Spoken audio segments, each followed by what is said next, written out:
देव शर्मा नाम के ब्राह्मण के घर एक पुत्र का जन्म हुआ। उसी दिन उनके घर में रहने वाली नेवली ने भी एक नेवले को जन्म दिया।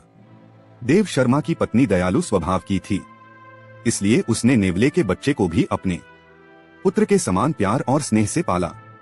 नेवला और बच्चा हमेशा साथ खेलते और दोनों में गहरी मित्रता थी, किंतु देव शर्मा की पत्नी के मन में एक शंका हमेशा बनी रहती थी कि नेवला पशु होने के कारण मूर्खतावश कभी उसके पुत्र को नुकसान न पहुंचा दे। वह अक्सर इसे लेकर चिंतित रहती थी। एक दिन मन की पत्नी ने अपने पुत्र को वृक्ष की छाया में सुलाया और पास के जलाशय में पानी भरने के लिए जा रही थी। जाते समय उसने अपने पति देव शर्मा से कहा, स्वामी आप यही ठहरकर बच्चे की देखभाल करें और विशेष रूप से नेवले से सावधान रह। पत्नी के जाने के बाद देव शर्मा ने सोचा कि नेवला और बच्चे के बीच गहरी मित्रता है, इसलिए नेवला बच्चे को कोई हानि नहीं पहुंचाएगा। यह सोचकर वह अपने पुत्र और नेवले को वृक्ष के नीचे छोड़कर भिक्षा के लिए निकल पड़ा। दैव योग से उसी समय एक काला नाग पास के बिल से बाहर निकला।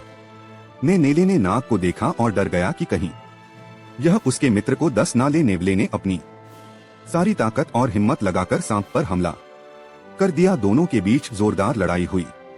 आखिर में नेवले ने सांप को मार डाला, लेकिन इस लड़ाई में उसका मुंह और पंजे खून से भर गए। कुछ समय बाद ब्राह्मण की पत्नी जल लेकर वापस लौटी। उसने दूर से देखा कि नेवला दौड़ता हुआ उसकी ओर आ रहा है और उसके मुंह पर खून लगा हुआ है। ब्राह्मण पत्नी का मन उन्हीं पुरानी आशंकाओं से भर गया कि कहीं इसने उसके पुत्र की हत्या ना कर दी हो। यह विचार आते ही उसने क्रोध से हाथ में लिए घड़े को नेवले पर फेंक दिया। छोटा सा नेवला जल से भारी घड़े की चोट खाकर वहीं मर गया। जल्दी जल्दी अपने पुत्र के पास पहुंचकर उसने देखा कि बच्चा बड़ी शांति से सो रहा है। पास ही एक मरा हुआ नाग पड़ा था।